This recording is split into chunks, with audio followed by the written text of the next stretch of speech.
इस कार्यक्रम के प्रायोजक हैं Chayan healthcare India private limited.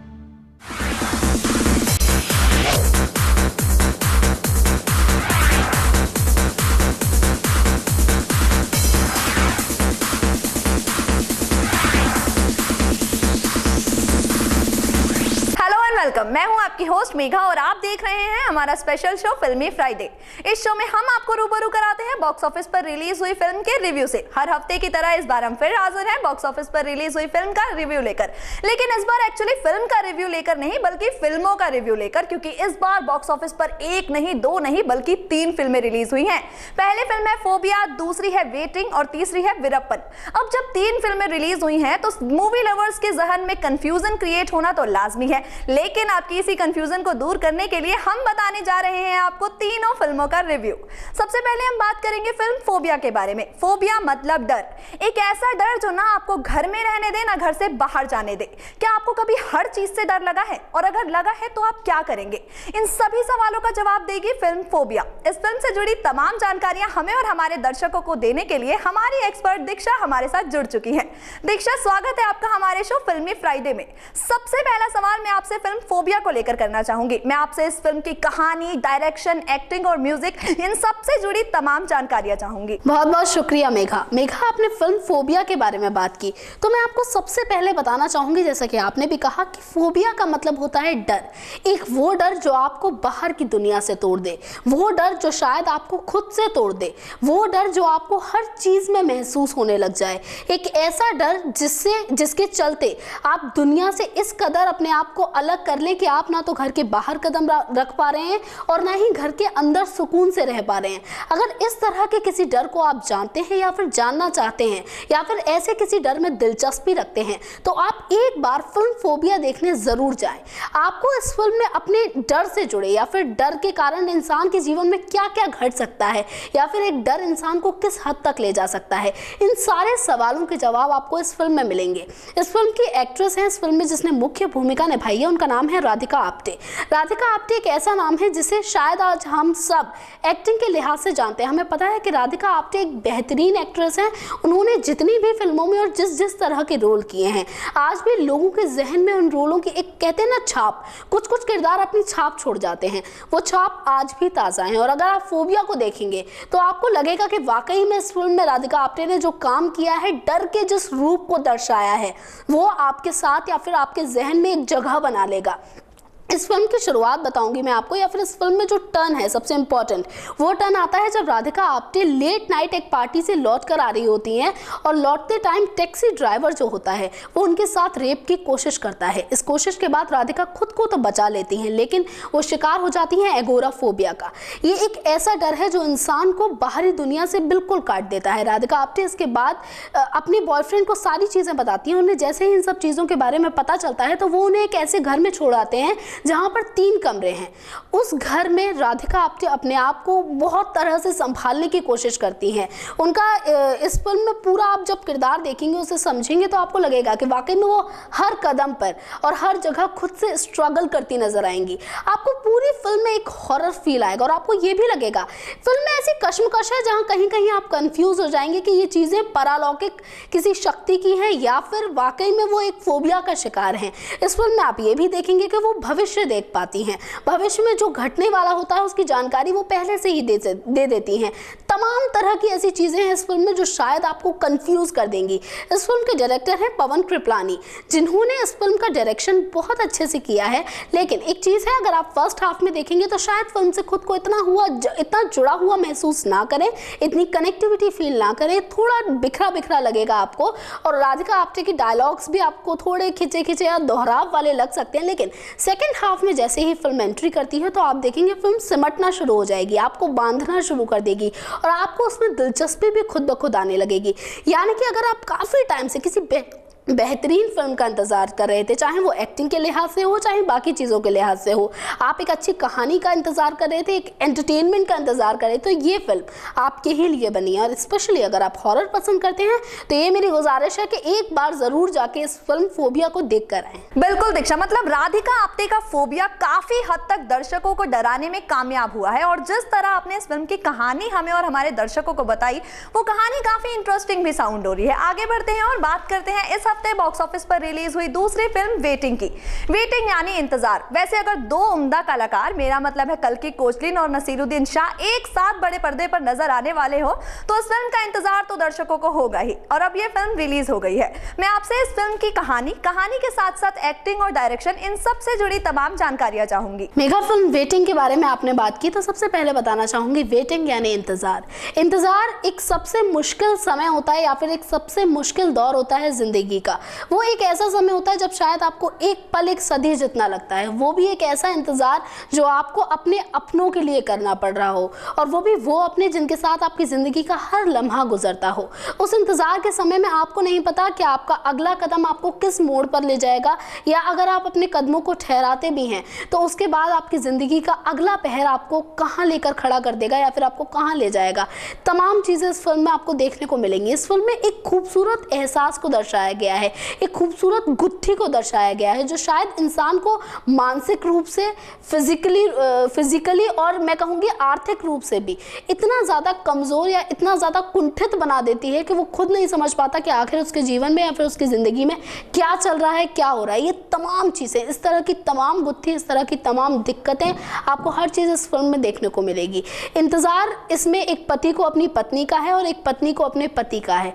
दोनों ज़िंदगी की उस कगार पे खड़े हैं जहाँ शायद उम्मीद का ही एक आंचल है, दोनों ने ही थाम रखा है और दोनों सोच रहे हैं शायद इसी उम्मीद के आंचल के साथ ज़िंदगी में एक नई सुबह होगी। लेकिन वो सुबह कब होगी न उन्हें पता है और ना ही दूसरे को पता है। सबसे पहले मैं इंट्रोड्यूस कराना चाहूँगी इस फिल्म में जो कैरेक्टर्स हैं। इसमें एक प्रोफेसर के कैरेक्टर में आपको नसीरुद्दीन शाह नज़र आएंगे और इस फिल्म में दो स्टोरीज़ को कनेक्ट किया गया है। एक है प्रोफेसर जो नसीरुद्दीन शाह जिनका रोल प्ले कर रहे हैं, उनकी बीवी एक अस्पताल में पिछले 8 महीनों से कोमा में हैं और वो लगातार इंतज़ार कर रहे हैं कि शायद उनकी पत्नी एक दिन ठीक हो जाएंगी और उनकी ज़िंदगी पहले की तरह नॉर्मल हो जाएगी। और ज़िंदगी इतना ज़्यादा उलझ जाती है कि वो बैंक करप्ट भी हो जाते हैं। वहीं दूसरी ओर उसी अस्पताल में कल्कि कोचलिन के जो हस्बैंड होते हैं वो एडमिट हो जाते हैं। उनका एक कार एक्सीडेंट होता है जिसके बाद वो पूरी तरह से उनके दिमाग में एक थक्का जम जाता है, जिसकी वजह से डॉक्टर्स भी कन्फ्यूज़ हैं कि अगर ऑपरेशन किया जाता है तो क्या इन्हें बचाया जा सकेगा, और अगर बच भी गए तो क्या इनकी शारीरिक अवस्था वो होगी कि आगे की ज़िंदगी ये नॉर्मल जी पाएँ, विकलांग भी हो सकते। तमाम चीज़ें थी जिनके बीच में कल्कि भी उलझी हुई थी और शायद प्रोफेसर साहब भी, क्योंकि अगर आपके पास बैक सपोर्ट नहीं है, आपके पास पैसे नहीं है, तो आप खुद सोचने पे मजबूर हो जाएंगे कि आखिर अपनों की जान कैसे बचाई जाए। और ये शायद ज़िंदगी का सबसे मुश्किल वाला दौर भी होता है। आप उसी दौर को देखेंगे इस फिल्म में, आप महसूस करेंगे शायद उस दर्द को, उस कुंठा को और शायद उस समय को, जब दो लोग ज़िंदगी के ऐसे पड़ाव पर खड़े होते हैं जहाँ उनके पास ना तो कोई ऐसा होता है जिससे वो दुख बांट सकें या फिर ना ही कोई ऐसा होता है जिससे वो मदद मांग सके। तो ऐसे में ये दोनों एक दूसरे का सहारा बनते भी आपको नज़र आएंगे। फिल्म में तमाम पहलू, तमाम चीज़ें एक बहुत अच्छे नज़रिए के साथ और एक बहुत सुलझे हुए तरीके के साथ पेश की गई है। और नसीरुद्दीन शाह और कल्कि कोचलिन जी, ये दो नाम ही ऐसे हैं जिन्हें सुनकर पता चलता है कि वाकई में अगर किसी कहानी के साथ ये दो नाम जुड़े हुए हैं तो कहानी में कुछ तो खास होगा। एक और चीज़, फिल्म में म्यूज़िक के लिहाज से इतना ज़्यादा कुछ नहीं है। फिल्म में आप अगर चाहेंगे कुछ आपकी डिमांड हो, कुछ तड़का भड़का या फिर कुछ रोमांटिक थीम का, तो इतना कुछ आपको नहीं मिलेगा। लेकिन हाँ, जो स्लो म्यूज़िक सिचुएशन के हिसाब से होना चाहिए, जो म्यूज़िक एक इंतज़ार को सूट करता है, जिस म्यूज़िक में आपको इंतज़ार का फील आता है, वो आपको इसमें मिलेगा। बैकग्राउंड म्यूज़िक बहुत ज़्यादा स्ट्रॉन्ग है। बाकी चीज़ें भी, एक्टिंग, इमोशंस, डायरेक्टर का काम। इस फिल्म के डायरेक्टर हैं अनु मेनन, जिन्होंने फिल्म को बहुत अच्छा रूप देने की कोशिश की है। कहीं ना कहीं फिल्म को वो जिस तरह से पर्दे पर पेश करना चाहते थे उसमें कामयाब भी रहे हैं। हालांकि इसमें एक बहुत बड़ा श्रेय मैं कहना चाहूँगी एक्टर्स को भी जाता है, चाहे कल्कि की बात करें या फिर नसीरुद्दीन शाह की। जब आपके पास एक्टर और एक्ट्रेस अच्छी होती हैं तो आपके पास एक मजबूती होती है कि हाँ, पर्दे पर ये फिल्म एक बहुत मजबूत उसके साथ पेश होगी, जहाँ शायद दर्शकों को फील भी होगा कि जो कैरेक्टर्स हैं या फिर ये जो भी बयां करना चाहते हैं हैं वो दर्शकों को समझ आ रहा है या फिर वो फील कर रहे हैं तमाम चीज़ें। अगर आप इंतज़ार देखना चाहते हैं, आप प्यार देखना चाहते हैं, आप टकराव देखना चाहते हैं और एक पति और पत्नी के खूबसूरत रिश्ते को समझना चाहते हैं तो आप इस फिल्म को देखने एक बार ज़रूर जा सकते हैं। बिल्कुल दीक्षा, मतलब फिल्म वेटिंग में डायरेक्टर का अच्छा डायरेक्शन है, एक्टर्स की अच्छी एक्टिंग है, साथ साथ इमोशंस तो कूट कूट कर भरे हैं। तो जो लोग काफी टाइम से किसी इमोशनल फिल्म का इंतजार कर रहे थे, फिल्म वेटिंग बिल्कुल उनके लिए ही बनी है। दीक्षा, आगे बढ़ते हैं और बात करते हैं आज की तीसरी रिलीज यानी फिल्म वीरप्पन की। ये फिल्म बायोपिक है भारत के सबसे बड़े डाकू वीरप्पन की, जिसे डायरेक्ट किया है डायरेक्टर राम गोपाल वर्मा ने। हालांकि राम गोपाल वर्मा की फिल्मों का जादू पिछले काफी टाइम से नहीं चल रहा था और अब उन्होंने डायरेक्ट किया है एक बायोपिक फिल्म वीरप्पन को। उन्हें काफी उम्मीदें हैं इस फिल्म से। क्या कहेंगे आप इस फिल्म के बारे में? मेघा, इस फ्राइडे तो दर्शकों के पास वैरायटी ही वैरायटी है। आपके पास तीनों जोनर की फिल्म है। आप जिसे भी देखना ज्यादा पसंद करते हैं, आपको जो एक्टर ज्यादा पसंद है, जो एक्ट्रेस ज्यादा पसंद है या फिर जिस तरह की थीम की कहानी ज्यादा पसंद है, आप बिल्कुल देखने जा सकते हैं। और अगर आप बहुत ज्यादा दिलचस्पी रखते हैं तो आप तीनों फिल्में देखने जा सकते हैं। और हाँ, एक और चीज, अब आप फ्रेंडली या फिर कंफर्टेबल कहानियों के साथ इसलिए हो गए होंगे क्योंकि मैंने आपको तमाम जानकारियां दे दी हैं, लेकिन दो फिल्मों के बारे में। तीसरी फिल्म पे मैं अब आना चाहूंगी जिसके बारे में मेघा आपने पूछा, वीरप्पन। दोनों फिल्में जो पहले बताई वो अपनी टाइटल से अपनी कहानी को बयां कर रही थी, चाहे बात वेटिंग की करें या फिर बात फोबिया की करें। कुछ इसी तरह ये कहानी भी खुद को अपनी टाइटल से ही बयां करती है। वीरप्पन उस डाकू का नाम है जिसने एक समय में पूरे देश को हिलाकर रखा हुआ था। पुलिस व्यवस्था से लेकर सरकार तक हर कोई वीरप्पन के डर से कहूंगी कांपता था। वो एक ऐसा डाकू था या फिर दिमाग कह लीजिए इतना तेज चलता था कि पुलिस जो भी प्लान बनाती थी वो हमेशा उससे एक कदम आगे ही नजर आता था। और शायद यही वजह थी कि उससे मारने में या फिर उसे पकड़ने में या उसका खात्मा करने में पुलिस को पूरे 20 साल लगे। 20 साल के इस दौर में पुलिस ने भी काफी संघर्ष किया। कई प्लान्स बने, कई प्लान्स की वजह से पुलिस को मुंह की भी खानी पड़ी। लेकिन इस पूरे दौर में वीरप्पन ने खुद को जिस तरह से मैं कहूंगी एक तबाही फैलाई थी उसने, और उसे मारना सरकार के लिए भी और पुलिस के लिए भी बहुत ज़रूरी था। इस फिल्म में आपको एक चीज़ बहुत पॉजिटिव मिलने वाली है, वो है राम गोपाल वर्मा का निर्देशन। राम गोपाल वर्मा को देखने के लिए उनके फैंस तो मुझे लगता है एक लंबे समय से इंतज़ार कर रहे थे, क्योंकि लगातार हम देख रहे थे कोई इतनी अच्छी फिल्में तो दे नहीं पा रहे थे। हम उम्मीदें तो बहुत सारी लेकर जाते थे पर हाँ, निराश होकर ही घर आते थे। लेकिन अगर इस बार आप डायरेक्शन को लेकर या फिर डायरेक्शन पर अपनी उम्मीदें बिठाकर बैठे हैं तो शायद आप सेटिस्फाई होंगे। फिल्म में आपको सीन्स बहुत बेहतर तरीके से दिखाई देंगे। एक और चीज़, आप क्लाइमैक्स को देखेंगे तो जितना मज़ा आना चाहिए था डायरेक्शन के लिहाज से आपको आएगा। हालांकि ओवरऑल फिल्म को मिला के देखूँ, चाहे म्यूज़िक की बात हो, सब कुछ की बात हो, तो फिल्म पूरी तरह से एक्सपेक्टेशन पे खड़ी नहीं उतरेगी। लेकिन हाँ, इतना ज़रूर है कि जो चीज़ें आपने सोची होंगी, चाहे वीरप्पन की शक्ल ले लीजिए या फिर उसके कैरेक्टर को ले लीजिए या फिर उसके कैरेक्टर की जो डिमांड थी, उन चीज़ों को ले लीजिए तो आप सेटिस्फाई होंगे। आपको वीरप्पन एकदम ओरिजिनल वीरप्पन जैसा दिखेगा। एक्टिंग लाजवाब है। आप एक्टिंग, लेकिन हाँ, एक जगह एक्टिंग कमज़ोर दिखेगी जहाँ पुलिस वाले के किरदार को निभाया गया है। वो पुलिस वाला जो पूरे हर प्लान को एग्जीक्यूट करता है वो आपको थोड़ा वहाँ पर थोड़ा कमज़ोर नज़र आएगा। और वही ये भी कहा जाए कि अगर वो इस फिल्म की सबसे ढीली कड़ी होगी तो कुछ गलत नहीं होगा, वो शायद इस फिल्म का सबसे नेगेटिव पॉइंट रहेगा। लेकिन बाकी सब चीज़ें इस फिल्म में बहुत बेहतर हैं।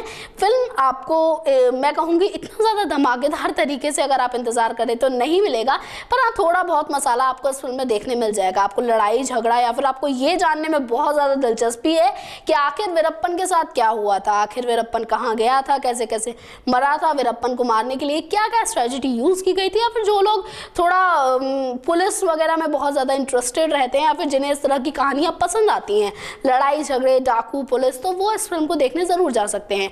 एक और चीज़, अगर सत्य घटना पर आधारित चीज़ें देखना आपको पसंद है तो आप वीरप्पन को देखने जाइए। हालांकि इस फिल्म से अगर आपको ज़्यादा उम्मीद लगा रखी है कि फिल्म बहुत ज़्यादा अच्छी होगी तो मैं कहूँगी कि इतनी अच्छी नहीं है। पर हाँ, अगर आपको दोनों फिल्में नहीं पसंद, वेटिंग का थीम नहीं पसंद और फोबिया नहीं पसंद, तो आप जा सकते हैं वीरप्पन को देखने ताकि आपका वीकेंड अच्छा जाए। बिल्कुल दीक्षा, मतलब अगर बहुत ज्यादा उम्मीदें लेकर लोग ये फिल्म देखने जाएंगे तो उन्हें काफी हद तक निराशा हाथ लगेगी। दीक्षा, आपने एक बात बिल्कुल ठीक बोली कि इस बार मूवी लवर्स के पास वैरायटी ज्यादा है क्योंकि 3 डिफरेंट जॉनर की मूवी रिलीज हुई है और आपने इन तीनों फिल्मों से जुड़ी तमाम जानकारियां हमें और हमारे दर्शकों को दी। इसके लिए बहुत बहुत शुक्रिया आपका। तो दोस्तों ये था हमारा आज का शो फिल्मी फ्राइडे, जिसमें हमने आपको बताया 3 फिल्मों का रिव्यू और तीनों ही फिल्मों के जॉनर अलग अलग है। पहली फिल्म फोबिया जो आपका डर से सामना कराएगी, दूसरी है वेटिंग जो आपको इंतजार का एक अलग रूप दिखाएगी और तीसरी है वीरप्पन जो कि एक बायोपिक है। अब इन तीनों फिल्मों में से कौन सी फिल्म आपको देखने जाना है, चॉइस इज ऑल योर्स। और अगर आप बहुत टाइम से ये तीनों ही फिल्मों का इंतजार कर रहे थे तो आप तीनों ही फिल्में देख सकते हैं।